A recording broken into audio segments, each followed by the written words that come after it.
오늘의 사연 시작합니다. 안녕하세요. 저는 은밀하게 한 여성을 흠모하는 20대 청년입니다. 저를 설레게 하는 그 여성은 저의 뒷집에 살고 있는 40대 후반의 아주 아름다운 부인입니다. 저의 집 뒷 베란다로 나가면 그녀의 집 내부가 대충 들여다 보이고, 심지어는 제 방에서 조금만 창문을 열어도 가림막 사이로 충분히 그녀의 집 내부가 보입니다. 저는 베란다에서 무심한 척 담배를 피다가 그녀가 아무것도 모른 채 속옷만 입은 채로 거실을 왔다 갔다 하는 것을 보기도 하고, 그럴 때면 얼른 몸을 감추고는 가림막 뒤편에 숨어서 그 집을 들여다보곤 합니다. 그녀는 종일 집안을 왔다 갔다 하며 청소를 하거나 강아지와 거실에서 놀아주거나, 자녀들이 아마도 독립하고 없는 것 같은 집안의 빈 방들을 가끔씩 들여다보기도 합니다. 그리고는 남편이 올 시간 즈음에 장을 봐와서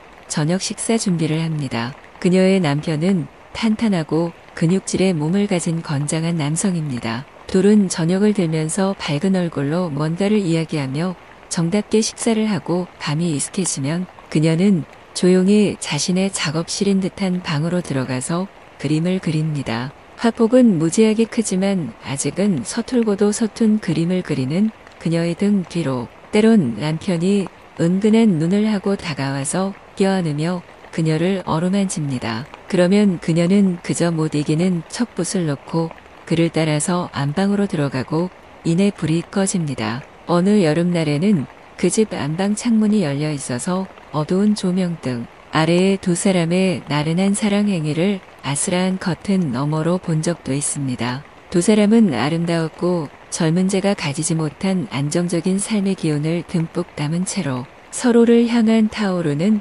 감정을 쏟아내고 있었습니다. 그들의 밤의 무드를 돋워주듯이 바닷바람이 저 멀리서 불어왔고, 어쩐지 세상이 온통 그들에게 행복만 가져다 주는 것 같아서 저는 약간의 질투도 잃었습니다. 그리고 저만 세상에 동떨어진 느낌이 들어서 조금 서글퍼졌고, 이후로 한동안 마음이 내내 무거웠습니다. 제가 본가를 나와서 부모가 투기용으로 사둔 바다 앞에 이 빈집으로 온 것은 안정을 찾고 싶어서였습니다. 그런데 오히려 혼란이 온 것 같아서 조금은 마음이 아팠습니다. 우리 부모는 이 집에서 조금 멀리 떨어진 곳에서 화려한 레스토랑을 여러 개 운영하고 있습니다. 그런 부모 덕에 저는 어려서부터 돈에 크게 구애받지 않고 살아왔고, 아무것도 하지 않아도 그저 먹을 것과 입을 것이 생기니 굳이 일을 해서 생계를 해결해야 한다는 압박감은 가져본 적도 없었습니다. 그런 만큼 우리 부모는 제게 바라는 것이 없었고,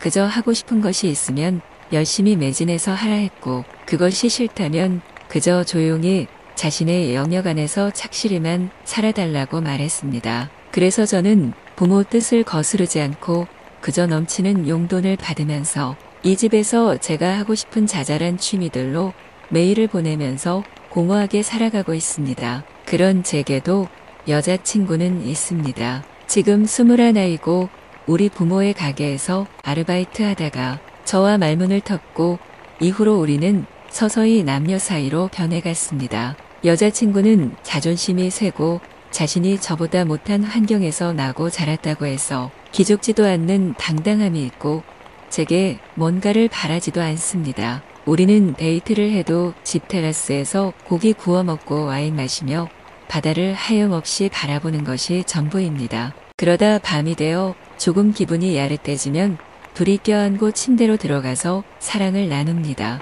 때때로 저는 그녀와의 행위 중에 옆집 부부를 떠올렸습니다. 두 사람이 긴 세월의 부부 생활로 이심전심 서로 마음이 통하며 안정된 삶을 일군 것이 부러웠고, 그들의 흔들림 없는 일상이 부러웠습니다. 아무것도 하는 것 없이 종일 빈등대처럼 멍하니 바다를 향해 있는 저와 달리 뭔가 모르게 저 바다를 가로지르는 각종 목적의 배들이 바다를 향해 가고 돌아오고 하는 것처럼 힘차게 살고 있는 그들이 부러웠습니다. 최근에 저의 부모님은 뭐라도 사업체를 꾸려주겠으니 해보겠냐고 제게 물었습니다. 그리고 저의 여자친구에게도 저의 마음을 움직여서 그 무기력증을 해소시켜준다면 저와의 결혼도 아무 조건 없이 시켜주겠다고 하셨습니다. 여자친구는 그 말씀에 시큰둥하게 그저 아무 말 없이 고개만 숙였습니다. 저는 그녀가 다른 여자들에 비해 아무 계산이 없는 것 같은 그런 모습이 좋습니다.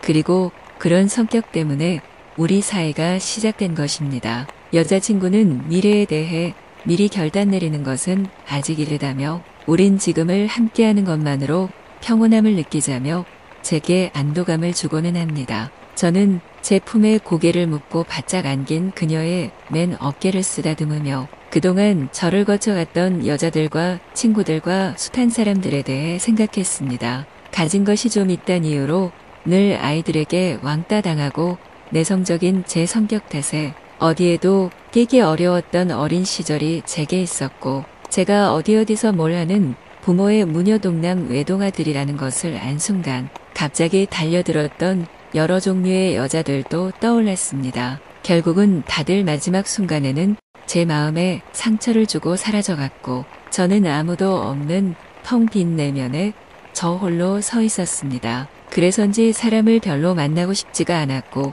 누군가를 상대하는 것이 힘들어질 무렵에 지금의 여친이 퉁명스런 태도로 제게 커피와 빵 한 조각을 들고는 다가왔던 것입니다. 그리고는 제가 앉아있던 레스토랑 2층 야외 테이블 위에 놓고는 저를 가만히 바라봤습니다. 그녀와 일하는 직원들은 다들 저를 어려워했고 부모가 엄청난 규모의 사업장을 몇 개씩이나 하고 있고 그 외에도 여러 가지 사업을 하고 있으니 제가 분명히 거만할 것이라고 쑥덕대는 소리도 들었습니다. 그리고 겨우 자기 부모의 종업원인 자신들을 아주 무시할 거란 비아냥거림도 저는 이미 알고 있었습니다. 그렇게 다들 저에게 날을 세웠고 서로 겉으로는 공손하더라도 형식적인 대화 외에 진실한 마음은 조금도 주지 않았는데 어쩐 일인지 빵을 들고 온 그녀는 달랐습니다. 아무리 배가 안 고프다 해도 종일 굶었으니 이 정도는 먹어두라며 그녀는 시큰둥하게 말하고는 총총히 계단을 내려갔습니다. 그날 저는 그녀에게 어색하게 집으로 저녁 식사 초대를 했고 그녀는 많이 망설이다가 제 차를 타고 함께 이 집으로 왔습니다. 그렇게 우리는 오빠 동생이 되었다가 어느 틈에 연인이 되었습니다. 때때로 저는 그녀가 무뚝뚝하게 저의 아침 준비를 해주고 저를 깨워서 아침을 먹이고는 일하러 사라져버린 후에 옆집 부부네 집에 일상을 무심히 보곤 합니다. 그러면서 평범하고 아늑한 가정을 누군가와 꾸리면서 행복하게 살고 싶다는 마음이 차올라오기 시작했고 누군가에게 자잘하지만 꺼지지 않는 불꽃처럼 늘 사랑받으며 살고 싶다는 욕구도 피웠습니다. 여자친구가 그런 사람이 되어줄까 하고 생각해 보았습니다. 물론 그녀는 우리 집안의 물질에는 관심도 없고 그저 자신의 자유와 젊음을 존중하며 성실히 살아가는 여자입니다. 만약 결혼해서 옆집 부인 같은 저런 가정을 꾸리고 싶다 하면 충실히 수행할 여자인 것도 분명합니다. 저는 그저 애완동물처럼 부모가 주는 대로 받으며 그것이 당연한 줄로 알아왔기에 최근에 이 두근거리는 고민이 난생 처음입니다. 뭔가를 향해서 꿈을 꾸고 설레는 마음으로 추진해보고 싶다는 의욕이 조금씩 생기고 있는데 제 여친과 함께 잘 이뤄갈 수 있을까요?